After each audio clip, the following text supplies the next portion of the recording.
हरियाणा से, और उनके बगल में है वरिंदर हुडा जी हरियाणा से ही, और राजेंद्र जी है पंजाब से, और आज के मीटिंग के जो प्रधान जी रहे बूटा सिंह गुजगिल जी पंजाब से, मैं हूँ कविता कुरुगंटी कर्नाटका से, डॉक्टर आशीष मित्तल है उत्तर प्रदेश से, और जसबीर जी है हरियाणा से, जसबीर भट्टी जी। और हाँ, इतने लोग आज के प्रेस कॉन्फ्रेंस में हैं। मैं बूटा सिंह जी को माइक दे रही हूँ। सारे प्रेस वाले साथियों का बहुत बहुत धन्यवाद, ਜਿਹੜਾ ਸਾਡੇ ਪ੍ਰੋਗਰਾਮ ਨੂੰ ਲਗਾਤਾਰ ਲੋਕਾਂ ਤੱਕ ਲਿਜਾਣ ਦੇ ਲਈ ਵੱਡਾ ਯੋਗਦਾਨ ਪਾ ਰਹੇ ਆ। ਅਸੀਂ ਸੰਯੁਕਤ ਮੋਰਚੇ ਵੱਲੋਂ ਉਹਨਾਂ ਦਾ ਧੰਨਵਾਦ ਕਰਦੇ ਹਾਂ। ਅੱਜ ਸੰਯੁਕਤ ਮੋਰਚੇ ਦੀ ਮੀਟਿੰਗ ਹੋਈ ਹੈ। ਮੀਟਿੰਗ ਦੇ ਵਿੱਚ ਅਸੀਂ ਕਈ ਪ੍ਰੋਗਰਾਮ ਐਲਾਨੇ ਆ। ਸਭ ਤੋਂ ਪਹਿਲਾਂ 15 ਮਾਰਚ ਨੂੰ ਡੀਜ਼ਲ, ਪੈਟਰੋਲ, ਗੈਸ ਜਿਹੜੀ ਅਸਮਾਨਾਂ ਨੂੰ ਛੂਹ ਰਹੀ ਹੈ, ਆਮ ਲੋਕਾਂ ਦੀ ਪਹੁੰਚ ਤੋਂ ਬਾਹਰ ਹੁੰਦਾ ਜਾ ਰਿਹਾ। ਇਹਨਾਂ ਦੇ ਵਿਰੋਧ ਦੇ ਵਿੱਚ ਨਾਲ ਕਾਰਪੋਰੇਟ ਤੇ ਨਿੱਜੀਕਰਨ ਵਿਰੋਧੀ ਦਿਨ, ਖਾਸ ਕਰਕੇ ਜਿਹੜਾ ਰੇਲਵੇ ਦਾ ਨਿੱਜੀਕਰਨ ਹੋ ਰਿਹਾ ਹੈ, ਉਹ ਟ੍ਰੇਡ ਯੂਨੀਅਨਾਂ ਦੇ ਨਾਲ ਜਿਹੜੀਆਂ ਰੇਲਵੇ ਦੀਆਂ ਉਹਨਾਂ ਨਾਲ ਮਿਲ ਕੇ ਅਸੀਂ ਉਹਨਾਂ ਦੀ ਪੂਰੀ ਸਪੋਰਟ ਕਰ ਰਹੇ ਹਾਂ। ਸਾਂਝਾ ਪ੍ਰੋਗਰਾਮ ਇਹ 15 ਤਰੀਕ ਨੂੰ ਅਸੀਂ ਕਰ ਰਹੇ ਹਾਂ। ਸਾਰੇ ਜਿਹੜੇ ਰੇਲਵੇ ਵਾਲੇ ਆ ਤੇ ਨਾਲ ਜਿਹੜੇ ਸਾਡੇ ਸੰਯੁਕਤ ਮੋਰਚੇ ਵਾਲੇ ਕਿਸਾਨ ਹੋਣਗੇ, ਉਹ ਰੇਲਵੇ ਸਟੇਸ਼ਨਾਂ ਤੇ ਜਾ ਕੇ ਉਹਨਾਂ ਨੂੰ ਬਣਾਇਆ ਹੋਇਆ ਵਿਰੋਧ ਕਰਨ ਦਾ, ਤੇ ਨਾਲ ਅਸੀਂ ਜਿਹੜੇ ਮੰਗ ਪੱਤਰ ਜਿੱਥੇ ਐਸਡੀਐਮ ਨੂੰ ਦਿੱਤਾ ਜਾਂਦਾ ਐਸਡੀਐਮ ਨੂੰ, ਤੇ ਜਿੱਥੇ ਡੀਸੀ ਨੂੰ ਦਿੱਤਾ ਜਾਂਦਾ ਡੀਸੀ ਨੂੰ, ਤੇ ਬਾਕੀ ਜੋ ਮੋਰਚੇ ਪੰਜਾਬ ਦੇ ਵਿੱਚ ਚੱਲ ਰਹੇ ਆ ਉਹਨਾਂ ਮੋਰਚਿਆਂ ਤੇ ਵੀ ਇਹ ਜਿਹੜਾ 15 ਮਾਰਚ ਹੈ ਡੀਜ਼ਲ, ਗੈਸ, ਪੈਟਰੋਲ ਤੇ ਨਿੱਜੀਕਰਨ ਦੇ ਵਿਰੁੱਧ ਇਹ ਦਿਨ ਅਸੀਂ ਮਨਾ ਰਹੇ ਹਾਂ। 17 ਮਾਰਚ ਨੂੰ ਸਾਂਝੀ ਇੱਕ ਮੀਟਿੰਗ ਅਸੀਂ ਸੱਦੀ ਹੈ, ਜਿਹਦੇ ਵਿੱਚ ਆਲ ਇੰਡੀਆ ਲੈਵਲ ਦੀਆਂ ਜਿਹੜੀਆਂ ਟ੍ਰੇਡ ਯੂਨੀਅਨ ਨਾਲ ਟਰੱਕ ਆਪਰੇਟਰ, ਬੱਸਾਂ ਵਾਲੇ,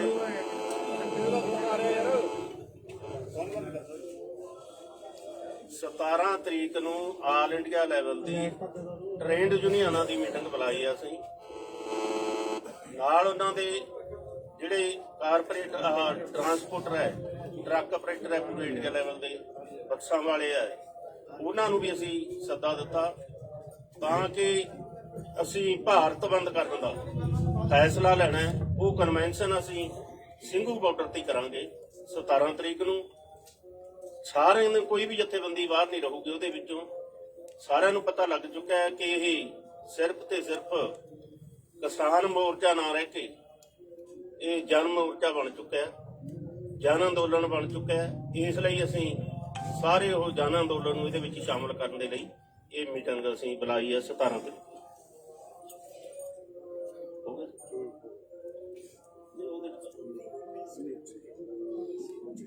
ਚਲੋ, ਇਹਦੀ ਡੇਟ ਜਿਹੜਾ ਭਾਰਤ ਬੰਦ ਕਰਨਾ ਅਸੀਂ ਉਹਦੀ 26 ਤਰੀਕ ਅਸੀਂ ਤੈਅ ਕੀਤੀ ਹੈ। ਉਹਨਾਂ ਦੂਸਰਿਆਂ ਨੂੰ ਸ਼ਾਮਲ ਕਰ ਲਾਂਗੇ। 26 ਤਰੀਕ ਅਸੀਂ ਇਸ ਲਈ ਤੈਅ ਕੀਤੀ ਹੈ ਕਿ 26 ਤਰੀਕ ਨੂੰ ਦਿੱਲੀ ਦੇ ਬਾਰਡਰਾਂ ਤੇ ਆਇਆ ਨੂੰ ਸਾਨੂੰ ਪੂਰੇ 4 ਮਹੀਨੇ ਹੋ ਜਾਣਗੇ। ਉਹ 4 ਮਹੀਨੇ ਵਾਲਾ ਦਿਨ ਹੈ ਜਿਹੜਾ, ਉਸ ਦਿਨ ਤੇ ਭਾਰਤ ਬੰਦ ਦੀ ਕਾਲ ਦਿੱਤੀ ਹੈ। ਮੁਕੰਮਲ ਬੰਦ ਹੋਊਗਾ, ਸਵੇਰ ਤੋਂ ਲੈ ਕੇ ਸ਼ਾਮ ਤੱਕ ਕੁਝ ਵੀ ਨਹੀਂ ਚੱਲੂਗਾ, ਨਾ ਸੜਕਾਂ ਤੇ ਚੱਲੂਗਾ, ਨਾ ਰੇਲਵੇ ਟਰੈਕ ਤੇ ਚੱਲੂਗਾ, ਨਾ ਕੋਈ ਇਹੋ ਜਿਹਾ ਅਦਾਰਾ ਜਿਹੜਾ ਖੁੱਲਾ ਰਹੂਗਾ। ਮੁਕੰਮਲ ਬੰਦ ਹੋਊਗਾ, ਸ਼ਾਂਤਮਈ ਹੋਊਗਾ ਜਿਹੜਾ 26 ਤਰੀਕ ਦਾ। ਉਦੋਂ ਅੱਗੇ 19 ਮਾਰਚ ਨੂੰ ਅਸੀਂ ਮੰਡੀ ਬਚਾਓ, ਖੇਤੀ ਬਚਾਓ ਤੇ ਮੁਜ਼ਾਹਰਾ ਲਹਿਰ ਦੇ ਸ਼ਹੀਦਾਂ ਨੂੰ, ਜਿਹੜਾ ਪੰਜਾਬ ਦੇ ਵਿੱਚ ਇੱਕ ਮੁਜ਼ਾਹਰਾ ਲਹਿਰ ਚੱਲੀ, ਅੱਗੇ ਪਿੰਡ ਕਿਸ਼ਨਗੜ੍ਹ ਦੇ ਵਿੱਚ ਉਹ ਮੁਜ਼ਾਹਰਾ ਲਹਿਰ ਦਾ ਅਸੀਂ ਦਿਨ ਮਨਾਉਂਦੇ ਆ। ਉਹ ਵੀ ਅਸੀਂ ਫੈਸਲਾ ਕੀਤਾ ਕਿ ਐਤਕੀ ਬਾਰਡਰਾਂ ਦੇ ਉੱਪਰ ਹੀ ਮੁਜ਼ਾਹਰਾ ਲਹਿਰ ਦਾ ਜਿਹੜਾ ਦਿਨ ਆ ਉਹ ਮਨਾਇਆ ਜਾਊਗਾ। ਮੰਡੀ ਬਚਾਓ ਦੇ ਨਾਲ ਜਿਹੜਾ ਹੁਣੇ ਇਹਨਾਂ ਨੇ ਫੈਸਲਾ ਲਿਆ FCI ਨੇ ਕਿ ਜਿਹੜੇ ਕਿਸਾਨ ਦੇ ਕੋਲੇ ਮਾਲਕੀ ਜ਼ਮੀਨ ਦੇ ਕਾਗਜ਼ ਹੋਣਗੇ ਉਹਨਾਂ ਤੋਂ ਹੀ ਅੱਗੇ ਕਣਕ ਦੀ ਖਰੀਦ ਕੀਤੀ ਜਾਊਗੀ। ਜਿਨ੍ਹਾਂ ਕੋਲੇ ਨਹੀਂ ਹੋਣਗੇ ਉਹ ਕਾਗਜ਼ਾਤ, ਜਮਾਬੰਦੀ ਨਹੀਂ ਹੋਊਗੀ, ਗਿਰਦਾਵਰੀਆਂ ਨਹੀਂ ਹੋਣਗੀਆਂ, ਉਹਨਾਂ ਦੀ ਫਸਲ ਨਹੀਂ ਖਰੀਦੀ ਜਾਊਗੀ। ਅਸੀਂ ਸਮਝਦੇ ਹਾਂ ਕਿ ਇਹ ਜਿਹੜੇ ਤਿੰਨੇ ਕਾਲੇ ਕਾਨੂੰਨ ਬਣਾਏ ਆ, ਇਹਨਾਂ ਕਾਨੂੰਨਾਂ ਦਾ ਹੀ ਹਿੱਸਾ ਹੈ ਕਿ ਕਿਹੜੇ ਢੰਗ ਨਾਲ ਉਹ ਕਣਕ ਦੀ ਖਰੀਦ ਤੋਂ ਪਿੱਛੇ ਹਟਣਾ। ਪੰਜਾਬ ਦੇ ਵਿੱਚ ਬਹੁਤ ਸਾਰੇ, ਹਰਿਆਣੇ ਦੇ ਵਿੱਚ ਬਹੁਤ ਸਾਰੇ ਜਿਹੜੇ ਲੋਕ ਹੈ ਜਿਹੜੇ ਜ਼ਮੀਨਾਂ ਦੇ ਮਾਲਕ ਨਹੀਂ, ਠੇਕੇ ਉੱਪਰ ਲੈ ਕੇ ਉਹ ਖੇਤੀ ਕਰਦੇ ਆ, ਤੇ ਉਹ ਜਿਹੜੇ ਠੇਕੇ ਵਾਲੇ ਲੋਕ ਨੇ ਉਹ ਮਤਲਬ ਬਾਹਰਲੀਆਂ ਕੰਟਰੀਆਂ ਦੇ ਵਿੱਚ ਬੈਠੇ ਨੇ ਤੇ ਉਹਨਾਂ ਦੀਆਂ ਜ਼ਮੀਨਾਂ ਤੇ ਖੇਤੀ ਅਸੀਂ ਕਰਦੇ ਆ। ਇਹਦਾ ਮਤਲਬ ਇਹ ਹੋਊਗਾ ਕਿ ਸਾਡੇ ਪਾਸ ਉਹ ਕਾਗਜ਼ਾਤ ਨਹੀਂ ਹੋਣਗੇ ਤੇ ਸਾਡੀ ਜਿਹੜੀ ਫਸਲ ਹੈ ਉਹ ਨਹੀਂ ਮਤਲਬ ਖਰੀਦੀ ਜਾਊਗੀ। ਇਹ ਵੀ ਇਸ ਕਰਕੇ ਅਸੀਂ ਜਿਹੜਾ ਇਹ ਖੇਤੀ ਬਚਾਓ ਮੰਡੀ ਬਚਾਓ ਮੁਜ਼ਾਹਰਾ ਲਹਿਰ ਦੇ ਸ਼ਹੀਦਾਂ ਦਾ 19 ਮਾਰਚ ਉਹਨਾਂ ਨੂੰ ਅਸੀਂ ਸਮਰਪਿਤ ਕੀਤਾ। 19 ਮਾਰਚ ਨੂੰ ਜਿਹੜਾ ਮੈਂ ਪਹਿਲਾਂ ਬੋਲ ਚੁੱਕਿਆ ਕਿ ਉਸ ਢੰਗ ਦੇ ਨਾਲ ਅਸੀਂ ਐਸਡੀਐਮ ਨੂੰ ਮੰਗ ਪੱਤਰ ਦੇ ਕੇ ਤੇ ਇੱਥੇ ਜਿਹੜਾ ਮੁਜ਼ਾਹਰਾ ਲਹਿਰ ਦੇ ਸ਼ਹੀਦਾਂ ਨੂੰ ਸ਼ਰਧਾਂਜਲੀ ਭੇਟ ਕਰਕੇ ਇਹ ਦਿਨ ਮਨਾਵਾਂਗੇ। 23 ਮਾਰਚ ਨੂੰ ਅਸੀਂ ਸਾਰੇ ਜਾਣਦੇ ਹਾਂ ਸ਼ਹੀਦ ਆਜ਼ਮ ਭਗਤ ਸਿੰਘ, ਜਿਨ੍ਹਾਂ ਨੇ ਕਾਰਪੋਰੇਟ ਘਰਾਣਿਆਂ ਦੇ ਵਿਰੋਧ ਦੇ ਵਿੱਚ ਕਾਰਪੋਰੇਟਾਂ ਨੂੰ ਭਜਾਓ ਤੇ ਦੇਸ਼ ਨੂੰ ਆਜ਼ਾਦ ਕਰਾਓ, ਅੰਗਰੇਜ਼ਾਂ ਨੂੰ ਭਜਾਓ ਦਾ ਸੱਦਾ ਦਿੱਤਾ ਔਰ ਉਹਨਾਂ ਨੇ ਫਾਂਸੀ ਦਾ ਰੱਸਾ ਜਿਹੜਾ ਚੁੰਮਿਆ। ਉਸ ਦਿਨ ਤੇ ਰਾਜਗੁਰੂ ਸੁਖਦੇਵ, ਸਰਦਾਰ ਭਗਤ ਸਿੰਘ, ਉਹਨਾਂ ਦਾ ਸ਼ਹੀਦੀ ਦਿਹਾੜਾ ਸੀ, ਉਹ ਵੀ ਬਾਰਡਰਾਂ ਦੇ ਉੱਪਰ ਹੀ ਬਣਾਉਣ ਦਾ ਫੈਸਲਾ ਕੀਤਾ। ਅਸੀਂ ਸੱਦਾ ਦੇਵਾਂਗੇ ਸਾਰੇ ਹਰਿਆਣੇ ਦੇ, ਭਾਰਤ ਦੇ, ਪੰਜਾਬ ਦੇ ਜਿਹੜੇ ਨੌਜਵਾਨ ਹੈ ਕਿ ਉਹ ਯੂਥ ਸਾਰੇ ਦਾ ਸਾਰਾ ਉਹੀ ਪੱਗ ਜੋ ਭਗਤ ਸਿੰਘ ਦੇ ਬੰਨੀ ਸੀ ਉਹ ਪੱਗਾਂ ਬੰਨ੍ਹ ਕੇ ਦਿੱਲੀ ਵੱਲ ਨੂੰ ਵੀਰਾਂ ਕੱਤਣ ਤੇ ਉਹਨਾਂ ਦਾ ਜਿਹੜਾ ਸ਼ਹੀਦੀ ਦਿਹਾੜਾ ਉਹ ਇਹਨਾਂ ਬਾਰਡਰਾਂ ਦੇ ਉੱਪਰ ਹੀ ਮਨਾਇਆ ਜਾਵੇ। ਉਸ ਤੋਂ ਅੱਗੇ ਹੋਲੇ ਮਹੱਲੇ ਦਾ ਸੀ ਇੱਕ ਏਜੰਡਾ ਸਾਡੇ ਕੋਲੇ ਆਇਆ। ਪੰਜਾਬ ਦੀਆਂ 32 ਜਥੇਬੰਦੀਆਂ ਦੀ ਮੀਟਿੰਗ ਦੇ ਵਿੱਚ ਅਸੀਂ ਉਹ ਜਿਹੜਾ ਫੈਸਲਾ ਕਰਾਂਗੇ। ਅੱਜ ਦੀ ਮੀਟਿੰਗ ਦੇ ਵਿੱਚ ਇਹ ਜਿਹੜੇ ਪ੍ਰੋਗਰਾਮ ਹੈ ਇਹਨਾਂ ਦਾ ਅਸੀਂ ਐਲਾਨ ਕਰਦੇ ਹਾਂ ਤੇ ਨਾਲ ਜਿਹੜਾ ਮੋਰਚਾ ਸਾਡਾ ਚੱਲ ਰਿਹਾ ਹੈ ਜਿਉਂ ਦੀ ਤਿਉਂ ਚੱਲੂਗਾ। ਬੇਸ਼ੱਕ ਉਹ ਹਾੜੀ ਦਾ ਸੀਜ਼ਨ ਹੋਵੇ, ਬੇਸ਼ੱਕ ਉਹ ਗਰਮੀ ਦਾ ਸੀਜ਼ਨ ਹੋਵੇ, ਅਸੀਂ ਪੂਰੀ ਉਹਦੀ ਬਿਆਨਤਬੰਦੀ ਕਰ ਲਈ ਹੈ।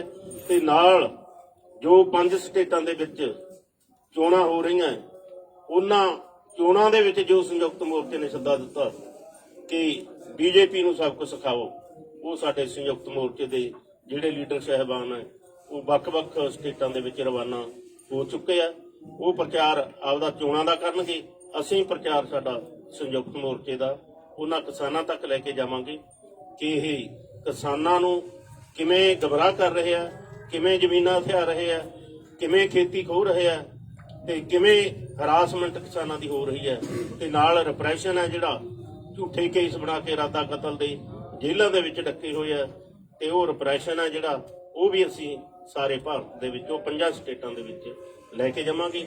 ਇਹਦਾ ਜਿਹੜਾ ਚਿਹਰਾ ਹੈ ਬੀਜੇਪੀ ਸਰਕਾਰ ਦਾ ਕਿਸਾਨ ਵਿਰੋਧੀ ਚਿਹਰਾ ਉਹ ਅਸੀਂ ਲੋਕਾਂ ਦੇ ਵਿੱਚ ਜਾ ਕੇ ਆਪਣੀਆਂ ਸਟੇਜਾਂ ਤੋਂ ਕਿਸੇ ਦੀ ਪਾਰਟੀ ਦੀ ਸਪੋਰਟ ਦੇ ਵਿੱਚ ਨਹੀਂ ਜਾਵਾਂਗੇ, ਕਿਸੇ ਨੂੰ ਵੋਟ ਦੇਣ ਨੂੰ ਨਹੀਂ ਕਹਾਂਗੇ, ਸਿਰਫ ਇੱਕੋ ਹੀ ਗੱਲ ਕਹਾਂਗੇ ਕਿ ਕਿਸਾਨ ਵਿਰੋਧੀ ਜਿਹੜੀ ਬੀਜੇਪੀ ਹੈ ਇਹਨੂੰ ਸਬਕ ਸਿਖਾਓ। ਅੱਜ ਦੀ ਮੀਟਿੰਗ ਦੇ ਸਾਡੇ ਇਹ ਪ੍ਰੋਗਰਾਮ। सर, मैं भारत बंद और जो कैलेंडर है उसको जरा हिंदी में या अंग्रेजी में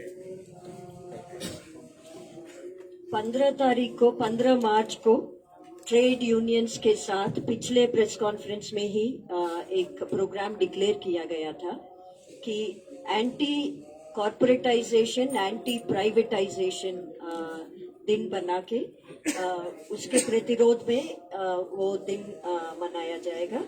तो डीजल और पेट्रोल के बढ़ते हुए दाम को भी उस दिन स्पेसिफिकली हाईलाइट करते हुए 15 मार्च के कार्यक्रम होंगे। क्या कार्यक्रम है? रेलवे स्टेशन के बाहर जो ट्रेड यूनियंस वालों के धरने जो प्लान्ड है उसके साथ साथ हम भी खड़े होंगे, किसान यूनियंस। वो प्रोग्राम ऑलरेडी अनाउंस हो चुका है। डेमोन्स्ट्रेशंस मेनली धरने होंगे। SDMDC को ज्ञापन दे दिया जाएगा और 19 तारीख को 2 अलग अलग इश्यूज बट इंटरकनेक्टेड इश्यूज उसको लेके 19 का दिन मार्क किया जाएगा। एक है खेती बचाओ मंडी बचाओ, जो खास करके FCI के ऊपर जो वीकनिंग वाला अटैक हो रहा है और पंजाब में और बाकी राज्यों में भी, हरियाणा में पिछले साल शुरू हुआ था पंजीकरण कराना। This is directly related to landless tenants को क्या खतरे हैं आगे जाके प्रोक्योरमेंट रेजिम में, वो हाईलाइट करते हुए मुजाहरा लहर का शहादत जो हुआ था उसी दिन, ये दोनों दे आर कनेक्टेड, वो हाईलाइट करते हुए 19 तारीख को मंडियों के पास भी धरने वो सब होंगे और ये देश भर में होगा। और उसके बाद 23 को जो शहीद दिवस है, उस शहीद दिवस में जैसे आपने पिछले दिनों में देखा केएमपी ब्लॉकेट के लिए रिस्पांस देखा, जब महिला दिवस का हमने ये कॉल दिया था कि महिलाएं आए ये मोर्चों के प्रोटेस्ट साइट्स पे, आपने देखा हजारों की संख्या में कैसे आए हैं। ऐसे ही शहीद दिवस पे हमारा कॉल है कि देश के युवा ये प्रोटेस्ट साइट्स पे पहुंचे, वो है 23 तारीख का। और 26 तारीख को ऑल ओवर इंडिया, वो हाँ शहीद दिवस तो ऑल ओवर इंडिया होगा, जैसे 19 का भी ऑल ओवर इंडिया है।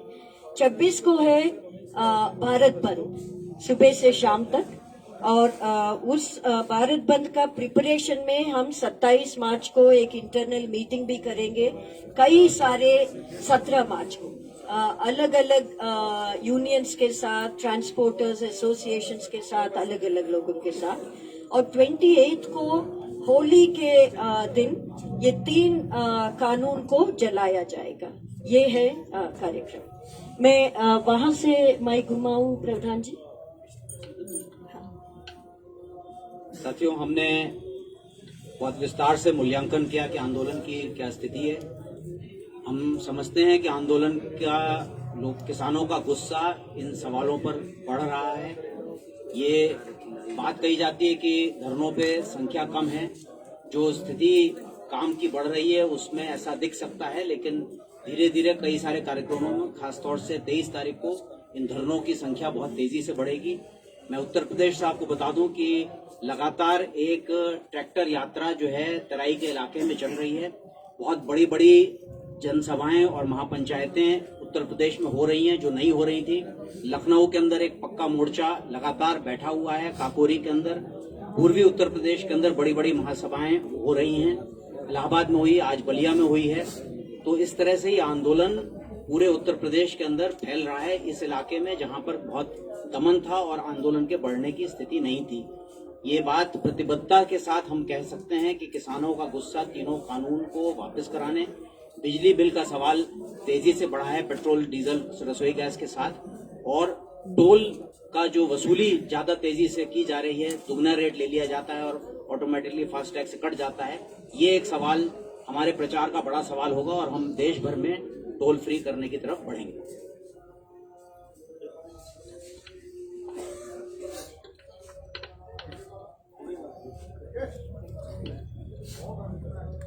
पंद्रह मार्च को डीजल और पेट्रोल के खिलाफ जो बढ़ती महंगाई, वीरेंद्र सिंह हुड्डा, राष्ट्रीय अध्यक्ष टोल हटाओ संघर्ष समिति, वे राष्ट्रीय महासचिव भारतीय किसान यूनियन केएस। तो मेरे प्रेस के भाइयों, 15 मार्च को डीजल पेट्रोल के खिलाफ जो है बढ़ती महंगाई और गैस के खिलाफ हम जो जितने ट्रेड यूनियन है उनके साथ हम कार्यक्रम में हिस्सा लेंगे, संयुक्त किसान मोर्चा। और 17 मार्च को हमारी सांझ एक मीटिंग होगी यहाँ ट्रेड यूनियन और व्यापार मंडल के साथ। और 19 मार्च को खेती बचाओ और मंडी बचाओ अभियान। 26 मार्च को भारत बंद चक्का जाम होगा और सभी ट्रेड यूनियन दुकानें सब बंद होंगी। हुड्डा साहब आज अविश्वास प्रस्ताव लेके आई थी कांग्रेस, लेकिन वो गिर गया। परिचय करना सॉरी, आज के प्रेस कॉन्फ्रेंस में डॉक्टर सुनीलम जी है, किसान संघर्ष समिति मध्य प्रदेश से। मैं माफी चाहती हूँ, आपको इंट्रोड्यूस नहीं किया उस टाइम में, सॉरी।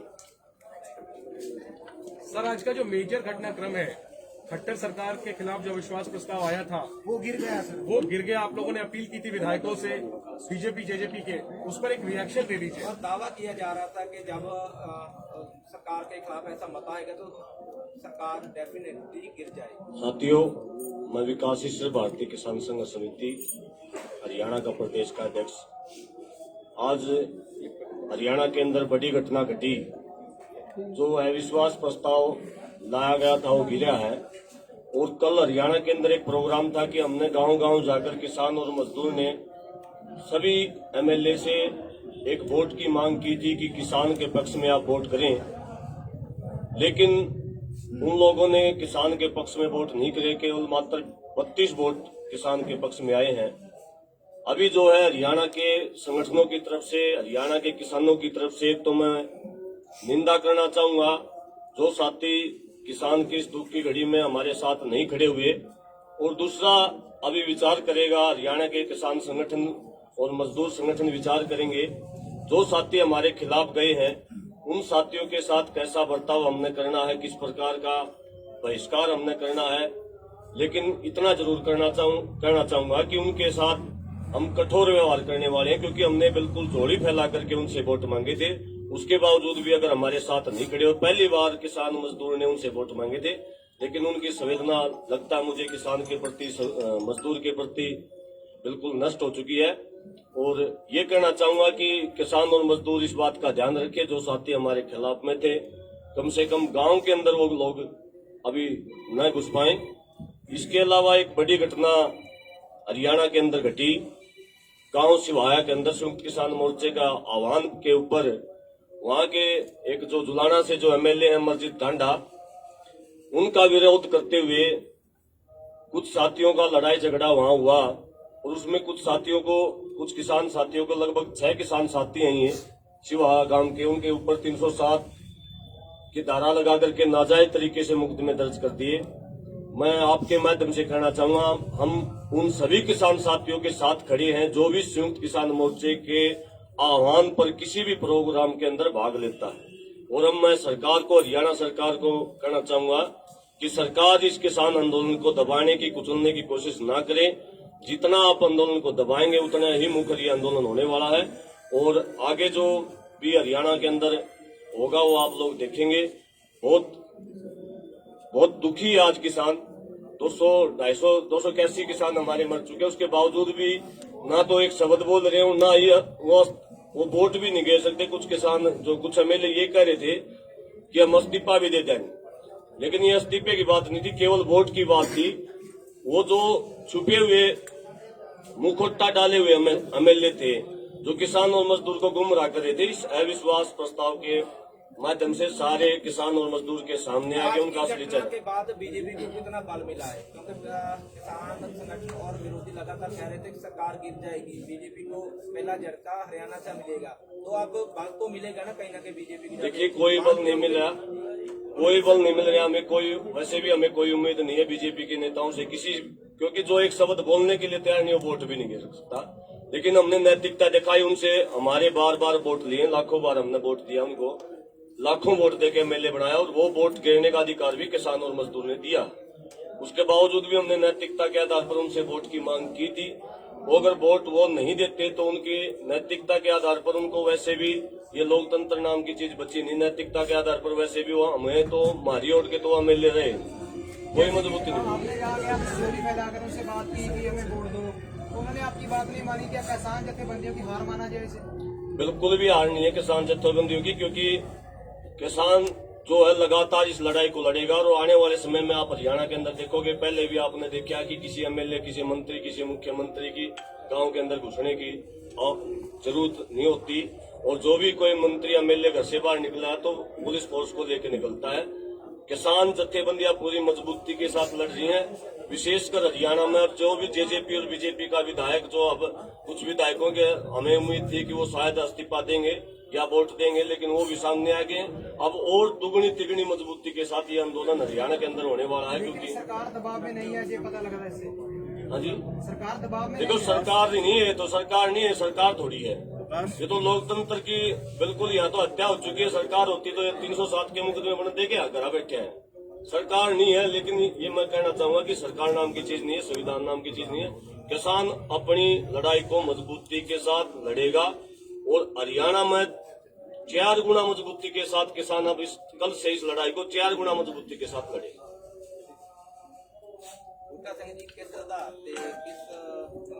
ਥੋੜਾ ਜਿਹਾ ਜੋ ਇਹਨਾਂ ਨੇ ਸਵਾਲ ਕਰਿਆ ਨਾ, ਦੇਖੋ ਇਸੇ ਨਾਲ ਹੀ ਜੁੜਿਆ ਸਵਾਲ ਆ ਜੀ, ਇਸੇ ਨਾਲ ਹੀ ਜੁੜਿਆ।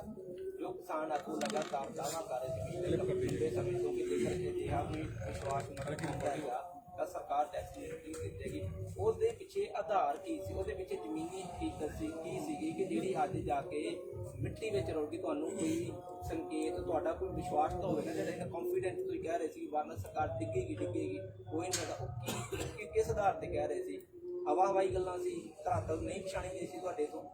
ਦੇਖੋ ਸਾਡਾ ਕੰਮ ਹੁੰਦਾ ਅਸਲ ਦੇ ਵਿੱਚ ਆਪਣਾ ਪ੍ਰਚਾਰ ਲੈ ਕੇ ਜਾਣਾ। ਹੁਣ ਸਵਾਲ ਜੁੜ ਜੂਗਾ ਜਾ ਕੇ 5 ਸਟੇਟਾਂ ਦੇ ਨਾਲ, ਅਗਰ ਉੱਥੇ ਬੀਜੇਪੀ ਜਿੱਤ ਜਾਂਦੀ ਹੈ ਤਾਂ ਤੁਸੀਂ ਫੇਰ ਇਹ ਸਵਾਲ ਕਰਨਾ ਕਿ ਕਿਸਾਨ ਸੰਯੁਕਤ ਮੋਰਚੇ ਦੀ ਹਾਰ ਹੋਗੀ। ਸਵਾਲ ਹਾਰ ਦਾ ਨਹੀਂ ਹੈ, ਸਵਾਲ ਉਹਨਾਂ ਦੇ ਵਿਰੋਧ ਦੇ ਵਿੱਚ ਲੋਕਾਂ ਨੂੰ ਗੱਲ ਕਹਿਣ ਦਾ, ਆਪਣੇ ਮੋਰਚੇ ਦੇ ਨਾਲ ਜੋੜਨ ਦਾ। ਇਹੀ ਹਰਿਆਣੇ ਦੇ ਵਿੱਚ ਜਿਵੇਂ ਪੰਜਾਬ ਦੇ ਵਿੱਚ ਪਹਿਲਾਂ ਸ਼ੁਰੂ ਹੋਇਆ ਸੀ, ਜੇ ਹਰਿਆਣੇ ਦੇ ਵਿੱਚ ਐਡਵਾਂਸ ਸ਼ੁਰੂ ਹੋਇਆ ਹੁੰਦਾ ਤਾਂ ਫਿਰ ਜਾਂਦੀ। ਵੱਡੀਆਂ ਰੈਲੀਆਂ ਜਿਹੜੀਆਂ ਆਰਗੇਨਾਈਜ਼ ਕੀਤੀਆਂ ਗਈਆਂ ਵੀ ਉਹਦੀ ਲੱਗਦਾ ਆਊਟਪੁੱਟ ਨਿਕਲੂਗੀ ਹੁਣ, ਜਾਂ ਕੀ ਕਿਹਾ ਜਾ ਸਕਦਾ? ਕਿਉਂਕਿ ਵੱਡੀਆਂ ਰੈਲੀਆਂ ਹਰਿਆਣੇ ਦੇ ਵਿੱਚ ਬਹੁਤ ਸਾਰੀਆਂ ਮਹਾਪੰਚਾਇਤਾਂ ਹਰਿਆਣੇ ਚ ਹੋਈਆਂ, ਲੇਕਿਨ ਤੁਸੀਂ ਕਹਿੰਦੇ ਹੋ ਕਿ ਲੋਕਾਂ ਨੂੰ ਜੋੜਨ ਦੀ ਗੱਲ ਕੀਤੀ ਜਾਵੇ, ਇਹਦਾ ਮਤਲਬ ਹਰਿਆਣਾ ਦਾ ਹਜੇ ਬਹੁਤ ਸਾਰਾ ਹਿੱਸਾ ਇਹੋ ਜਿਹਾ ਹੈਗਾ ਜਿਹੜਾ ਨਹੀਂ ਜੁੜਿਆ ਧਰਨੇ ਦੇ ਨਾਲ ਜਾਂ ਅੰਦੋਲਨ ਨਾਲ। ਅਸੀਂ ਕੋਸ਼ਿਸ਼ ਕਰ ਰਹੇ ਹਾਂ ਕਿ ਹਰਿਆਣਾ ਔਰ ਪੰਜਾਬ ਦੇ ਵਿੱਚ ਇਹ ਵੱਡੀਆਂ ਮਹਾਪੰਚਾਇਤਾਂ ਨਾ ਹੋਣ। ਜਿੱਥੇ ਅਜੇ ਅੰਦੋਲਨ ਨਹੀਂ ਭਖਿਆ ਉੱਥੇ ਜ਼ਿਆਦਾ ਲੋੜ ਲੱਗਦੀ ਹੈ ਸਾਨੂੰ, ਉਧਰ ਨੂੰ ਅਸੀਂ ਜਾ ਰਹੇ ਹਾਂ, ਵੱਡੀਆਂ ਮਹਾਪੰਚਾਇਤਾਂ ਉਧਰ ਨੂੰ ਕਰ ਰਹੇ ਹਾਂ, ਲੋਕਾਂ ਨੂੰ ਨਾਲ ਜੋੜ ਰਹੇ ਹਾਂ। ਤੁਸੀਂ ਇਹਨੂੰ ਐਂ ਨਾ ਦੇਖੋ ਕਿ ਮੋਰਚਾ ਹਫ਼ਤੇ ਨੂੰ ਖਤਮ ਹੋਣ ਵਾਲਾ। ਅਸੀਂ ਇਸ ਨਾਲ ਨਹੀਂ ਬੈਠੇ, ਅਸੀਂ ਜਦ ਤੱਕ ਪੂਰੇ ਭਾਰਤ ਦੇ ਵਿੱਚ ਫੈਲਦਾ ਨਹੀਂ ਤੇ ਮੋਦੀ ਸਰਕਾਰ ਝੁਕ ਨਹੀਂ ਜਾਂਦੀ ਉਦੋਂ ਤੱਕ ਬੈਠੇ ਆ, ਕੋਈ ਕਾਹਲ ਨਹੀਂ ਹੈ ਸਰ।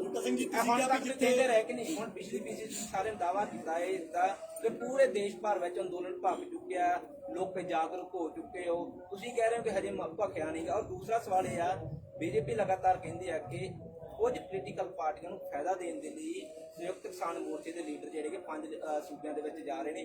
ਜੇਕਰ ਹਰਿਆਣਾ ਦੇ ਵਿੱਚ ਏਡੀ ਵੱਡੀ ਲਾਮਬੰਦੀ ਦੇ ਬਾਵਜੂਦ ਤੁਹਾਡੇ ਨਹੀਂ ਹੋ ਸਕਿਆ ਕੰਮ, ਤਾਂ ਤੁਹਾਨੂੰ ਕਿਵੇਂ ਲੱਗਦਾ ਕਿ ਦੂਜੇ ਸੂਬੇ ਵੀ ਤੁਹਾਡੇ ਅਗੇਂਸਟ ਬੀਜੇਪੀ ਵੋਟ ਕਰ ਸਕਦੇ ਨੇ? ਇੱਥੇ ਤੁਸੀਂ ਕਹਿੰਦੇ ਹਰਿਆਣਾ ਨਹੀਂ ਜਾਗਿਆ ਸੀ, ਇੱਕ ਪਾਸੇ ਕਹਿੰਦੇ ਹਰਿਆਣਾ ਪੂਰੀ ਤਰ੍ਹਾਂ ਉੱਠ ਕੇ ਨਾਲ ਆ ਗਿਆ, ਬਲਕਿ ਹਰਿਆਣਾ ਦਾ 25 ਨਵੰਬਰ ਤੋਂ ਹੀ ਬੈਰੀਕੇਡ ਹਟਾਉਣ ਦੇ ਵਿੱਚ ਜਾਗਿਆ ਹੋਇਆ। ਦੇਖੋ ਸੁਣੋ, ਕੋਸ਼ਿਸ਼ ਕਰੋ ਇਹ ਗੱਲ ਨੂੰ। ਜਿਹੜੀ ਸਰਕਾਰ ਬਣਦੀ ਹੈ ਅਸੀਂ ਠੋਕ ਵਜਾ ਕੇ ਕਹਿੰਦੇ ਹੁੰਦੇ ਕਿ ਕਿਸਾਨਾਂ ਦੇ ਪੱਖ ਦੇ ਵਿੱਚ ਨਹੀਂ ਬਣਦੀ, ਇਹ ਲਟੇਰਿਆਂ ਦੇ ਪੱਖ ਦੇ ਵਿੱਚ ਬਣਦੀਆਂ ਸਰਕਾਰਾਂ, ਕਿਸੇ ਦੀ ਵੀ ਬਣ ਜੀ। ਤੁਸੀਂ ਐਂ ਕਿਉਂ ਦੇਖਦੇ ਹੋ ਕਿ ਅੱਜ ਮਤਲਬ ਜਿਹੜੇ ਚੁਣ ਕੇ ਭੇਜੇ ਸੀ ਅੱਜ ਉਹ ਕਿਸਾਨਾਂ ਦੇ ਬਣ ਜਾਣਗੇ? ਬਿਲਕੁਲ ਨਹੀਂ ਬਣਨਗੇ। ਉਹਨਾਂ ਤੇ ਦਬਾਅ ਹੁੰਦਾ ਹੈ, ਦਬਾਅ ਦੇ ਵਿੱਚ ਜਿਵੇਂ ਪੰਜਾਬ ਸਰਕਾਰ ਨੇ ਫੈਸਲੇ ਕੀਤੇ ਆ, ਦਬਾਅ ਜਦੋਂ ਬਣ ਜਾਂਦਾ ਉਹ ਫੈਸਲੇ ਕਰ ਲੈਂਦੇ ਆ। ਬੀਜੇਪੀ ਕੀ ਕਹਿੰਦੀ ਹੈ? ਬੀਜੇਪੀ ਤਾਂ ਬਹੁਤ ਕੁਝ ਕਿਹਾ, ਨਕਸਲ ਉਹਨੇ ਕਿਹਾ, ਫਰਜੀ ਵੀ ਉਹਨੇ ਕਿਹਾ, ਖਾਲਸਤਾਨੀ ਉਹਨੇ ਕਿਹਾ, ਵਿਚੋਲਗੇ ਉਹਨੇ ਕਿਹਾ, ਕੀ ਨਹੀਂ ਕਿਹਾ ਬੀਜੇਪੀ ਨੇ ਸਾਨੂੰ? ਬੀਜੇਪੀ ਬਹੁਤ ਕੁਝ ਕਹਿੰਦੀ ਹੈ। ਪਰ ਸਰ ਗੁਰਨਾਮ ਸਿੰਘ ਚੜੂਨੀ ਜੀ ਪਹਿਲਾਂ ਜਿਵੇਂ ਹਰਿਆਣਾ ਦੇ ਲੀਡਰਾਂ ਨਾਲ ਮੀਟਿੰਗਾਂ ਕਰ ਰਹੇ ਸੀ, ਤੁਹਾਨੂੰ ਨਹੀਂ ਲੱਗਦਾ ਕਿ ਉਹਨਾਂ ਨੂੰ ਰੋਕਿਆ ਗਿਆ ਗਲਤ ਰਿਹਾ? ਜੇ ਨਾ ਰੋਕਿਆ ਜਾਂਦਾ ਸ਼ਾਇਦ ਅੱਜ ਫੈਸਲੇ ਹੋਰ ਹੋ ਸਕਦੇ, ਤੁਹਾਡੇ ਹੱਕ ਦੇ ਵਿੱਚ ਆ ਸਕਦੇ। ਦੇਖੋ ਜੋ ਕੋਈ ਅਸੂਲ ਬਣਾਉਂਦਾ ਨਾ, ਨੀਤੀ ਪਾਲਿਸੀ ਬਣਦੀ ਆ, ਉਹਦੇ ਤੇ ਪਹਿਰਾ ਦੇਣਾ ਬਹੁਤ ਜ਼ਰੂਰੀ ਹੈ ਸਾਡੇ ਲਈ। ਸਾਡੇ ਲਈ ਜੇ ਇੱਕ ਦੋ ਥਾਵਾਂ ਤੇ ਕਿਤੇ ਹਾਰ ਹੋ ਜੂ ਏਡੀ ਵੱਡੀ ਗੱਲ ਨਹੀਂ ਹੈ। ਵੱਡੀ ਗੱਲ ਸੰਯੁਕਤ ਮੋਰਚਾ ਇੱਕ ਰਹਿੰਦਾ ਜਾਂ ਨਾ ਰਹਿੰਦਾ, ਸਭ ਤੋਂ ਵੱਡੀ ਗੱਲ ਹੈ। ਪੋਲੀਟੀਕਲ ਬੰਦੇ ਦੀ ਗੱਲ ਹੁੰਦੀ ਹੈ ਜੀ। ਹਨਨ ਮੌਲਾ ਜੀ ਕਿਹਾ ਗਿਆ, ਜਿਵੇਂ ਵੀਰ ਦਾ ਕੁਐਸਚਨ ਸੀ ਉਹਦੇ ਨਾਲ ਜੁੜੇ ਕੁਐਸਚਨ ਹੈ ਵੀ ਪੋਲੀਟੀਕਲ ਲੋਕਾਂ ਨਾਲ ਜਦੋਂ ਮੀਟਿੰਗ ਕੀਤੀ ਜਾਂਦੀ ਹੈ ਤੇ ਚੁਣੀ ਜੀ ਨੂੰ ਵਰਜਾ ਜਾਂਦਾ, ਸਸਪੈਂਡ ਕਰ ਦਿੱਤਾ ਜਾਂਦਾ ਇੱਕ ਵਾਰ। ਹੁਣ ਲੋਕ ਆਵਾਜ਼ ਚੁੱਕ ਰਹੇ ਆ ਵੀ ਹਨਨ ਮੌਲਾ ਜੀ ਵੀ ਪੋਲੀਟੀਕਲ ਨੇ ਜਾਂ ਹੋਰ ਯਾਦਵ ਜੀ ਨੂੰ ਲੈ ਕੇ ਵੀ ਵਾਰ-ਵਾਰ ਗੱਲ ਚੁੱਕੀ ਜਾਂਦੀ ਹੈ, ਉੱਥੇ ਕੀ ਸਪਸ਼ਟੀਕਰਨ? ਦੇਖੋ ਪੋਲੀਟੀਕਲ ਤਾਂ ਅਸੀਂ ਸਾਰੇ ਹਾਂ, ਕਦੇ ਨਹੀਂ ਕਹਿੰਦੇ ਅਸੀਂ ਗੈਰ ਸਿਆਸੀ। ਅਸੀਂ ਕਿਸਾਨਾਂ ਨੂੰ, ਲੋਕਾਂ ਨੂੰ ਜਨ ਅੰਦੋਲਨ ਬਣਾ ਕੇ ਲੁੱਟ ਤੋਂ ਬਚਾਉਣਾ ਸਾਡੀ ਸਿਆਸਤ ਹੈ। ਇਹਨਾਂ ਨੇ ਵੋਟਾਂ ਲੈ ਕੇ ਰਾਜ ਕਰਕੇ ਲੋਕਾਂ ਨੂੰ ਲੁੱਟਣਾ ਤੇ ਕਾਰਪੋਰੇਟ ਘਰਾਣੇ ਦੇ ਪੱਖ 'ਚ ਪਹੁੰਚਣਾ ਉਹਨਾਂ ਦੀ ਸਿਆਸਤ ਹੈ। ਅਸੀਂ ਕਦੋਂ ਕਹਿੰਦੇ ਅਸੀਂ ਗੈਰ ਸਿਆਸੀ? ਪਰ ਉਹ ਦੋ ਨਾਮ ਵੋਟਾਂ ਦੀ ਸਿਆਸਤ ਅਸੀਂ ਕਹਿੰਦੇ ਆ ਕਿ ਜਿਹੜੀਆਂ ਪੋਲੀਟੀਕਲ ਪਾਰਟੀਆਂ ਜਿਹੜੀਆਂ ਚੋਣਾਂ ਲੜ ਰਹੀਆਂ ਉਹਨਾਂ ਨੂੰ ਸਟੇਜ ਦੇ ਨੇੜੇ ਨਹੀਂ ਲੱਗਣ ਦੇਵਾਂਗੇ, ਉਹਨਾਂ ਨੂੰ ਇਹਦੀ ਵਰਤੋਂ ਨਹੀਂ ਕਰਨ ਦੇਵਾਂਗੇ, ਸਿਆਸੀ ਰੋਟੀਆਂ ਨਹੀਂ ਸਿੱਖਣ। ਸਵਾਲ ਇਹ ਆ, ਸਭ ਨੂੰ ਪਤਾ ਕਿ ਪੱਛਮੀ ਬੰਗਾਲ ਦਾ ਧੁਰਾ ਜਿਹੜਾ ਹੈਗਾ ਉਹ ਹੈਗਾ ਕਮਿਊਨਿਸਟ ਹੈਗਾ, ਉੱਥੇ ਜਿਹੜੇ ਖੱਬੇ ਪੱਖੀ ਬੋਲਬਾਲਾ ਰਿਹਾ ਹੁਣ ਤੱਕ ਹੈਗਾ।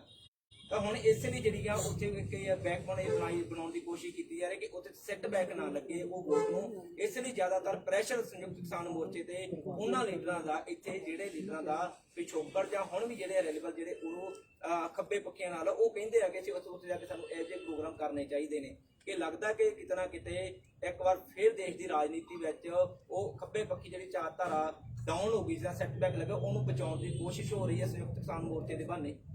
ਦੇਖੋ ਕਿਸੇ ਲੋਕਾਂ ਦਾ ਇਹ ਨਿੱਜੀ ਤੌਰ ਤੇ ਕਿਸੇ ਦਾ ਵਿਚਾਰ ਹੋ ਸਕਦਾ ਹੈ, ਸੰਯੁਕਤ ਮੋਰਚੇ ਦਾ ਅਜਿਹਾ ਕੋਈ ਵਿਚਾਰ ਨਹੀਂ ਹੈ ਕਿ ਇਹਨੂੰ ਪੋਲੀਟੀਕਲ ਰੰਗਤ ਦਿੱਤੀ ਜਾਵੇ। ਮੈਂ ਪਹਿਲਾਂ ਹੀ ਸਪਸ਼ਟ ਕਰ ਚੁੱਕਿਆ ਕਿ ਜਿਹੜੇ ਵੀ ਦੂਸਰੀਆਂ ਸਟੇਟਾਂ ਵਿੱਚ ਅਸੀਂ ਗਏ ਆ ਉਹਨਾਂ ਦਾ ਮਨੋਰਥ ਇਹ ਨਹੀਂ ਹੈ ਕਿ ਕਿਸੇ ਦੀ ਸਪੋਰਟ ਕਰਨਾ। ਮਨੋਰਥ ਅਸੀਂ ਠੋਕ ਕੇ ਹਰਾ ਸਕਦੇ ਹਾਂ ਆਪਦੀ ਗੱਲ ਲਿਜਾ ਕੇ, ਸਾਨੂੰ ਪੂਰਾ ਮੌਕਾ ਮਿਲ ਜੇ। ਹੁਣ ਤਾਂ ਸਾਨੂੰ ਸਮਾਂ ਥੋੜਾ ਮਿਲਿਆ। ਪੰਜਾਬ ਦੇ ਵਿੱਚ ਅਜਿਹਾ ਕੁਝ ਹੁੰਦਾ ਹੋਵੇ ਤਾਂ ਅਸੀਂ ਕਹਿ ਸਕਦੇ ਸੀ, 5 ਮਹੀਨੇ ਹੋ ਗਏ ਸੀ ਚੱਲਦਿਆਂ ਨੂੰ ਉੱਥੇ, ਪਰ ਜਿੱਥੇ ਅਜੇ ਅੰਦੋਲਨ ਹੋਣੇ ਹੀ ਗਿਆ। ਤੁਸੀਂ ਕਿਹਾ ਕਿ ਪਹਿਲਾਂ ਵੀ ਤੁਸੀਂ ਕਿਹਾ ਭਾਰਤ ਪੱਧਰ ਤੇ ਫੈਲ ਗਿਆ। 737 ਜ਼ਿਲ੍ਹੇ ਆ, 700 ਜ਼ਿਲ੍ਹੇ ਦੇ ਵਿੱਚ ਟ੍ਰੇਨਾਂ ਰੁਕ ਜਾਣਗੀਆਂ, ਇਹ ਛੋਟੀ ਗੱਲ ਥੋੜਾ। ਹੁਣ ਪਤਾ ਲੱਗੂਗਾ 26 ਤਰੀਕ ਨੂੰ ਕਿਹੋ ਜਿਹਾ ਬੰਦ ਹੁੰਦਾ। ਅਸੀਂ ਅੱਜ ਵੀ ਕਹਿੰਦੇ ਆ ਕਿ ਠੋਕ ਵਜਾ ਕੇ ਮੁਕੰਮਲ ਬੰਦ ਹੋਊਗਾ। ਫਿਰ ਥੋੜਾ ਜਿਹਾ ਸਵਾਲ ਨਿਕਲ ਆਉਣਾ ਕਿ ਜੀ ਫਲਾਨਾ ਪਾਸਾ ਜਿਹਾ ਰਹਿ ਗਿਆ। ਦੇਖੋ ਵੱਖ-ਵੱਖ ਸਟੇਟਾਂ ਦੇ ਵਿੱਚ ਵੱਖ-ਵੱਖ ਕੰਮ ਧੰਦੇ ਆ, ਕਿਤੇ ਵਾਢੀ ਸ਼ੁਰੂ ਹੋ ਗਈ ਹੈ, ਕਿਤੇ ਅਜੇ 20 ਦਿਨਾਂ ਨੂੰ ਹੋਣੀ ਹੈ। ਇਹ ਸਾਰਾ ਕੁਝ ਨਾ ਚੱਲ ਜਾਂਦਾ ਹੁੰਦਾ। ਸਾਥੋਂ ਪੰਜਾਬ ਹੀ ਨਹੀਂ ਲੋਟ ਆਉਂਦਾ, 3 ਜ਼ੋਨਾਂ ਦੇ ਵਿੱਚ ਵੰਡਿਆ ਹੋਇਆ। ਅਸੀਂ ਝੋਨਾ ਲਾ ਲੈਂਦੇ ਆ, ਦੂਜੇ ਅਜੇ ਵਿਹਲੇ ਬੈਠੇ ਹੁੰਦੇ ਆ। ਅਸੀਂ ਕਹਿੰਦੇ ਐਜੀਟੇਸ਼ਨ ਕਰੀ, ਉਹ ਕਹਿੰਦੇ ਹੁੰਦੇ ਅਸੀਂ ਬਾਸਮਤੀ ਲਾਉਣੇ ਆ। ਇਹ ਥੋੜ੍ਹੀਆਂ ਜਿਹੀਆਂ ਪ੍ਰੋਬਲਮਾਂ ਹੈਗੀਆਂ। ਇਹ ਤਾਂ ਭਾਰਤ ਆ ਬਹੁਤ ਵੱਡਾ, ਕਿਤੇ ਰਹਿ ਵੀ ਸਕਦਾ। ਆ ਹੁਣ ਜਿੱਥੇ ਇਲੈਕਸ਼ਨਾਂ ਹੋ ਰਹੀਆਂ ਉੱਥੇ ਪੂਰਾ ਸਾਰੇ ਹੀ ਆਪਾਂ ਜਾਣਦੇ ਆ ਕਿ ਇੱਕ ਵਾਰ ਜਿਹੜਾ ਚੋਣ ਬੁਖਾਰ ਹੈ ਉਹ ਸਾਰਿਆਂ ਨੂੰ ਚੜ ਜਾਂਦਾ ਹੈ। ਇਸ ਕਰਕੇ ਕਿਤੇ ਫਰਕ ਰਹਿ ਸਕਦਾ। ਜਿਹੜੇ 700 ਜਿਹੜੇ ਤੁਸੀਂ ਗੱਲ ਕੀਤੀ ਆ, ਕੋਈ ਆંકੜੇ ਹੈਗੇ ਨੇ ਤੇ ਸੰਯੁਕਤ ਕਿਸਾਨ ਮੋਰਚੇ ਦੇ ਕੋਲ? ਕਿਉਂਕਿ ਯੂਪੀ ਦੇ ਵਿੱਚ ਨਹੀਂ ਬੰਦ ਕੀਤਾ ਗਿਆ, ਉੱਤਰਾਖੰਡ ਦੇ ਵਿੱਚ ਰੇਲਾਂ ਨਹੀਂ ਰੋਕੀਆਂ ਗਈਆਂ, ਦਿੱਲੀ ਦੇ ਵਿੱਚ ਨਹੀਂ ਰੋਕੀਆਂ ਗਈਆਂ, ਤਾਂ ਇਹ ਤਾਂ ਹੈ ਨਹੀਂ ਕਿ 3 ਰਾਜਾਂ ਦੇ ਵਿੱਚ 36 ਜ਼ਿਲ੍ਹੇ ਨੇ। ਸਾਨੂੰ ਅੰਕੜੇ ਦੱਸਣ ਵਾਲਾ ਮੀਟ ਗਿਆ ਸੀ ਕਿਹੜਾ ਉੱਥੇ ਜਾ ਕੇ। ਨਹੀਂ, ਪਰ ਤੁਹਾਡੇ ਕੋਲ 700 ਜਿਹੜੇ ਪਹੁੰਚੇ ਨੇ, ਹਾਂ, ਕਿਤੇ ਪਹੁੰਚੇ ਹੋਣਗੇ। ਸਾਡੇ ਸੰਯੁਕਤ ਮੋਰਚੇ ਦੀ ਮੀਟਿੰਗ ਦੇ ਵਿੱਚ ਇਹ ਅੰਕੜਾ ਪਹੁੰਚਿਆ ਕਿ 700 ਜ਼ਿਲ੍ਹਿਆਂ ਦੇ ਵਿੱਚ ਬੰਦ।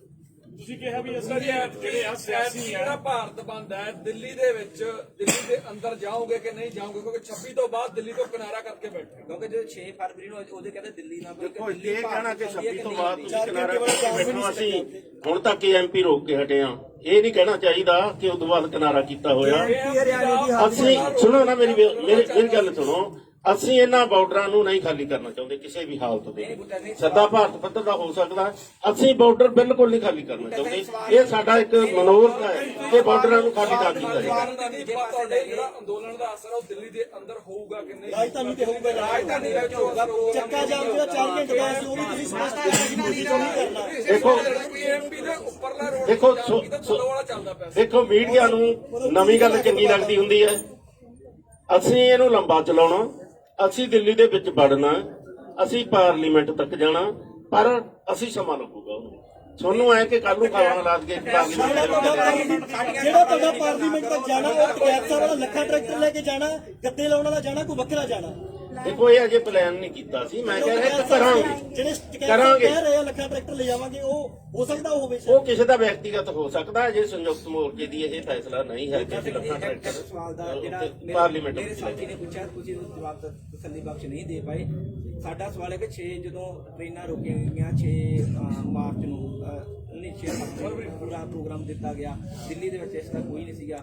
ਚੱਕਾ ਜਾਮ ਦਾ ਕੀਤਾ ਦਿੱਲੀ ਦੇ ਵਿੱਚ ਜੇ ਕੋਈ। ਤੁਸੀਂ ਰਾਜਧਾਨੀ ਦਿੱਲੀ ਨੂੰ ਭਾਰਤ ਦੇ ਹਿੱਸੇ 'ਚ ਮੰਨਦੇ ਹੋ ਕਿ ਨਹੀਂ? ਕਿਉਂਕਿ ਉੱਥੇ ਪ੍ਰੋਗਰਾਮ ਕਿਉਂ, ਜੇ ਪੂਰੇ ਭਾਰਤ 'ਚ ਇੰਨੇ ਪੂਰਾ ਪ੍ਰੋਗਰਾਮ, ਫਿਰ ਦਿੱਲੀ ਕਿਉਂ ਛੱਡ ਦਿੰਦੇ ਹੋ? ਇਹਦੇ ਪਿੱਛੇ ਕਾਰਨ ਕੀ ਹੈ? ਦਿੱਲੀ ਕਿਉਂ ਛੱਡ ਦਿੰਦੇ ਹੋ? ਜੇ ਚੱਕਾ ਜਾਮ ਦਿੱਲੀ ਦੇ ਵਿੱਚ ਕਿਉਂ ਨਹੀਂ ਹੋ ਸਕਦਾ ਸੀ? ਰੇਲਾਂ ਦਿੱਲੀ ਦੇ ਵਿੱਚ ਕਿਉਂ ਨਹੀਂ ਰੁਕੀਆਂ? 26 ਨੂੰ ਅਸੀਂ ਦਿੱਲੀ ਦੇ ਵਿੱਚ ਗਏ ਆ। ਸਾਨੂੰ ਤੁਸੀਂ ਕਹਿ ਨਹੀਂ ਸਕਦੇ ਕਿ ਨਹੀਂ ਇਹ ਤੋਂ ਜਾਂਦੇ। ਬਾਅਦ ਦੇ ਪ੍ਰੋਗਰਾਮ ਸੁਣੋ ਨਾ, 26 ਤੋਂ ਬਾਅਦ ਤੁਹਾਨੂੰ ਕਿੰਨੀ ਪਤਾ ਕਿ ਹਾਲਤ ਕਿਹੋ ਜੀ ਬਣੀ ਆ। ਉਹ ਹਾਲਤ ਵੀ ਸੰਭਾਲਣੀ ਸੀ ਨਾ। ਇੱਕ ਵਾਰ ਜਿਹੜਾ ਮੋੜ ਆਇਆ, ਗੱਡੀ ਲੀਹੋਂ ਲੈਂਦੀ ਸੀ, ਨਹੀਂ ਲੈਣ ਦਿੱਤੀ ਅਸੀਂ। ਇਹ ਇੱਕ ਸੰਭਲ ਕੇ ਇੱਕ ਪਾਲਸੀ ਸੀ ਬੀਜੇਪੀ ਦੀ ਪੂਰੀ ਕਿ ਇਹਨੂੰ ਲੀਹੋਂ ਲਾ ਕੇ, ਇਹਨੂੰ ਹਿੰਦੂ ਸਿੱਖ ਦਾ ਮਸਲਾ ਬਣਾ ਕੇ ਇੱਥੇ ਦਿੱਲੀ ਦੇ ਵਿੱਚ ਦੰਗੇ ਕਰਾ ਦਈਏ।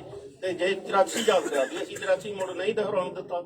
ਉਸ ਤੋਂ ਬਾਅਦ ਕੋਸ਼ਿਸ਼ਾਂ ਕੀਤੀਆਂ ਇਹਨਾਂ ਨੇ 2-3 ਦਿਨ, ਫਿਰ ਵੀ ਅਸੀਂ ਮਤਲਬ ਉਹ ਤੋਂ ਚੁਕੰਨੇ ਰਹੇ, ਨਹੀਂ ਬਣਨ ਦਿੱਤਾ ਉਹ। ਦੇਖੋ ਹਾਲਤ ਨੂੰ ਸਾਹਮਣਾ ਹੁੰਦਾ ਹੈ, ਕੋਈ ਹਾਲਤ ਜਿਹੇ ਬਣ ਜਾਂਦੇ।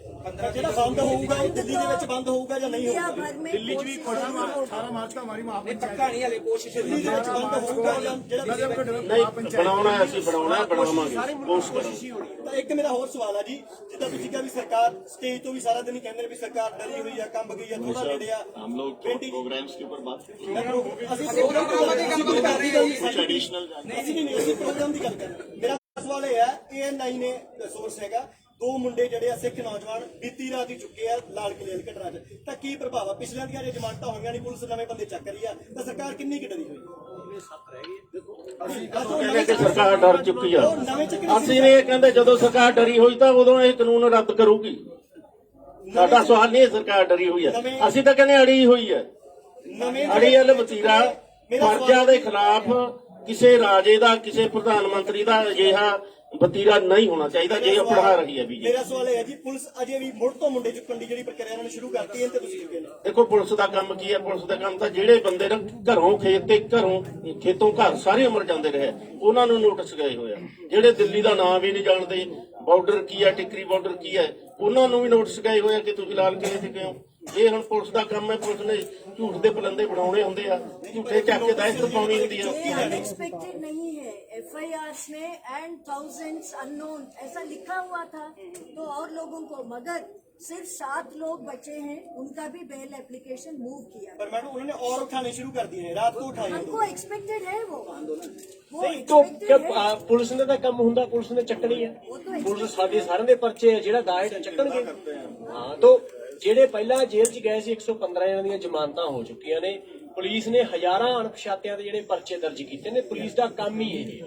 ਪੁਲਿਸ ਦਾ ਅਜੇ ਤੱਕ ਲਾਪਤਾ ਦਾ ਪਤਾ ਨਹੀਂ ਲੱਗਿਆ, ਉਹਨਾਂ ਦੇ ਵਾਲੀ ਵਾਰਸਾਂ ਨੂੰ ਕੀ ਜਵਾਬ ਦੇਗਾ? ਉਹਨਾਂ ਦੇ ਪਰਿਵਾਰਾਂ ਨੂੰ ਅਸੀਂ ਮਿਲ ਕੇ, ਠੀਕ ਹੈ, ਜਿਹੜੀ ਅਸੀਂ ਲੀਗਲ ਕਮੇਟੀ ਬਣਾਇਆ ਕਿ 12 ਨਹੀਂ 4 ਸਾਡੇ ਕੋਲ ਸਿਰਫ ਜਿਹੜੇ 4 ਨਾਮ ਨੇ। परसों पंगू साहब ने 12 नाम बोले। नहीं, 10 है, 6 पंजाब से, 4 हरियाणा से, 10 है। तो मगर जो अरेस्टेड वालों को रिलीज करने का काम में सिर्फ 7 है, उन 7 का बेल एप्लीकेशन भी किया गया। ਬੁਲਾਇਆ ਉਹਨਾਂ ਪਰਿਵਾਰਾਂ ਨੂੰ ਬੁਲਾਇਆ। ਉਹਨਾਂ ਦੇ ਪਰਿਵਾਰਾਂ ਨਾਲ ਮਿਲ ਕੇ ਉਹ 'ਚ ਹੈਵੀਐਸ ਕਾਰਪਸ ਦੀ ਰੇਟ ਹੋ ਸਕਦੀ ਜਾਂ ਹੋਰ ਜਿਹੜਾ ਲੀਗਲ ਵੀ ਹੋ ਸਕਦਾ ਕੱਢਾ। ਦੇਖੋ ਤੁਸੀਂ ਪੁਲਿਸ ਦੀ ਕਾਰਵਾਈ ਨੂੰ ਜਿਵੇਂ ਠੀਕ ਹੁੰਦਾ ਨਾ ਐ ਮੰਨ ਲੈਂਦੇ ਹੋ। ਤੁਸੀਂ ਤਾਂ ਜਾਣਦੇ ਹੋ ਨਾ ਤਿੰਨੇ ਇੱਕ ਮਿੰਟ ਸੁਣੋ ਨਾ, ਮੇਰੇ ਤੇ 3 FIR ਦਰਜ ਕੀਤੇ 26 ਤਰੀਕ ਨੂੰ। ਗਾਜੀਪੁਰ ਵੀ ਇਹ ਸੀਗਾ, ਉੱਥੇ ਪੁਲਿਸ ਤੇ ਹਮਲਾ ਕੀਤਾ। ਸਿੰਘੂ ਬਾਰਡਰ ਤੇ ਸੀ, ਉੱਥੇ ਪੁਲਿਸ ਨੇ ਹਮਲਾ ਕੀਤਾ। ਟਿਕਰੀ ਬਾਰਡਰ ਸੀ। ਮੇਰੇ ਕੋਲ ਕਿਹੜਾ ਹੈਲੀਕਾਪਟਰ ਦਿੱਤਾ ਸੀ ਮੋਦੀ ਨੇ ਮੈਨੂੰ ਜਾਂ ਪੁਲਿਸ ਨੇ ਕਿ ਹੈਲੀਕਾਪਟਰ ਚੜਿਆ ਜਾ ਕੇ ਉੱਥੇ ਹਮਲਾ ਕਰਤਾ। ਇਹ ਤਾਂ ਬਾਤ ਦੇ ਬਤੰਗੜ ਝੂਠ ਦੇ ਪਲੰਦੇ ਪੁਲਿਸ ਨੇ ਬਣਾਉਣੇ। मैं इसमें जोड़ना चाहता हूं कि हम लोग जो भाजपा हराओ और कॉरपोरेट को सबक सिखाओ, क्योंकि जो पूरा संघर्ष है वो कॉरपोरेट के साथ है। एक तरफ मोदी सरकार के साथ है जिसने कानून लाया, दूसरी तरफ कॉरपोरेट के साथ है जिसके इशारे पर ये कानून लेके आया। तो उसको लेकर के पश्चिम बंगाल के अंदर भी 6 सभाएं हैं, उसके अंदर साथी जा रहे हैं संयुक्त किसान मोर्चे के, और फिर आसाम के अंदर भी जा रहे हैं। ये एक बात कहना चाहता हूं।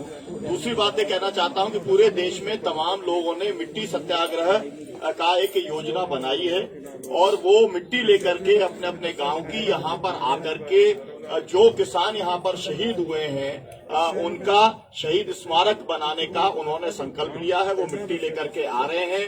गांधी जी ने जो 12 मार्च से 6 अप्रैल तक का जो किया था दांडी मार्च, उनसे प्रेरणा लेकर के 100 साल पहले जो असहयोग आंदोलन हुआ था उससे प्रेरणा लेकर के लोग चले हैं। उसकी केवल आपको मैं सूचना देने का काम कर रहा हूं। मध्य प्रदेश के अंदर संयुक्त संघर्ष मोर्चे ने ये तय किया है कि वो ये सभी कार्यक्रम करेगा। 52 जिलों के अंदर संयुक्त मोर्चा सक्रिय है और वहां पर ज्ञापन देने का काम भी किया जाएगा। मैं आपसे एक बात और जोड़ना चाहता हूं। आप नोट करिए कि 11 करोड़ टन सरकार ने कहा कि अनाज का उत्पादन है गेहूं का, और उसमें से केवल 4.5 करोड़ टन ही वो समर्थन मूल्य पे खरीदेंगे, जिसका मतलब ये है कि बाकी वो नहीं खरीदेंगे और वो पूरी लूट होगी। हम उस लूट का विरोध करते हैं। और ये जो आपको बताया गया कि हम मंडी बचाओ खेती बचाओ को लेके ज्ञापन देंगे, तो उसके अंदर मुख्य बात यह है, जैसे मध्य प्रदेश के अंदर अब तक जो पंजीयन हो गए, पंजीयन का काम बंद हो गया, लेकिन केवल 40% किसानों का पंजीयन हुआ है जिन्होंने गेहूं का उत्पादन किया। बाकी का पंजीयन इसलिए नहीं किया कि सर्वर डाउन था और उनका जो नक्शा खसरा था उसके साथ में जुड़ाव नहीं हो पाया।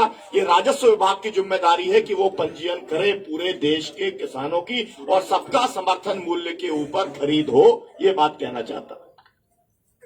ਕਾਫੀ ਜਮਾ ਹੋ ਗਿਆ, ਅਸੀਂ ਵੀ ਜਾਣਾ ਟਿਕਰੀ ਬਾਰਡਰ ਤੇ। ਸਾਰਿਆਂ ਦਾ ਬਹੁਤ ਬਹੁਤ ਧੰਨਵਾਦ ਕਰਦੇ ਹਾਂ ਤੇ ਪ੍ਰੈਸ ਕਾਨਫਰੰਸ ਸਮਾਪਤ। ਸਵਾਲ ਹੈ ਜੀ ਦੇਖਣ ਵਾਲਾ ਜੀ ਕਿ ਕਾਲਾ ਬਰਾੜ ਨਾਂ ਦੇ ਵਿਅਕਤੀ ਤੇ ਹਮਲਾ ਹੋਇਆ ਜੀ ਤੁਹਾਡੇ ਪਿੰਡ 'ਚ, ਤੁਹਾਡੇ ਤੇ ਐਲੀਗੇਸ਼ਨ ਲਾ ਰਿਹਾ ਜੀ, ਕੀ ਉਹਦੇ ਬਾਰੇ ਸਪਸ਼ਟ ਕਰੋ। ਉਹ ਬੰਦਾ ਮਾਨਸਿਕ ਤੌਰ ਤੇ ਥੋੜਾ ਪਰੇਸ਼ਾਨ ਆ। ਪਿੰਡ ਜਿਹੜਾ ਕਿਸੇ ਨਾਲ ਝਗੜਾ ਹੋਇਆ ਉਹਦੇ 'ਚ ਉਹ ਹੋਰ ਬੰਦੇ ਦਾ ਨਾਮ ਲੈ ਰਿਹਾ, ਹਸਪੀਟਲ 'ਚ ਹੋਰ ਦਾ ਨਾਮ ਲੈ ਰਿਹਾ, FIR ਕਿਸੇ ਹੋਰ ਤੇ ਕਰਵਾ ਰਿਹਾ। ਇੱਥੇ ਤਿੰਨੋਂ ਚੀਜ਼ਾਂ ਤੁਸੀਂ ਵੈਰੀਫਾਈ ਕਰ ਲਓ।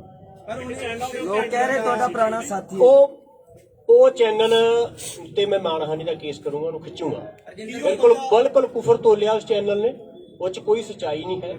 3 ਤਰ੍ਹਾਂ ਦੇ ਬਿਆਨ ਦਿੰਦਾ, ਉਹ ਤਿੰਨੋਂ ਚੀਜ਼ਾਂ ਔਨ ਰਿਕਾਰਡ ਨੇ। ਜਦੋਂ ਅਦਾਲਤ 'ਚ ਉਹਨੂੰ ਘੜੀਸੂਗਾ ਤੁਸੀਂ ਦੇਖ ਲਿਓ। ਪਰ ਕੀ ਉਹ ਬੰਦਾ ਸੱਚਮੁੱਚ ਤੁਹਾਡੇ ਲਿੰਕ ਵਾਲਾ ਪੁਰਾਣਾ ਸੰਬੰਧਤ ਹੈ ਤੁਹਾਡੇ ਨਾਲ? ਨਹੀਂ ਜੀ, ਨਹੀਂ। ਤੁਹਾਨੂੰ ਉਹ ਜਾਣਦਾ ਜੀ, ਤੁਹਾਡੀ ਜਥੇਬੰਦੀ ਦਾ ਜੀ? ਨਹੀਂ ਜੀ, ਨਹੀਂ। ਉਹ ਪਿਛਲੇ 5 ਸਾਲਾਂ ਤੋਂ ਆਮ ਆਦਮੀ ਪਾਰਟੀ ਨਾਲ ਰਿਹਾ।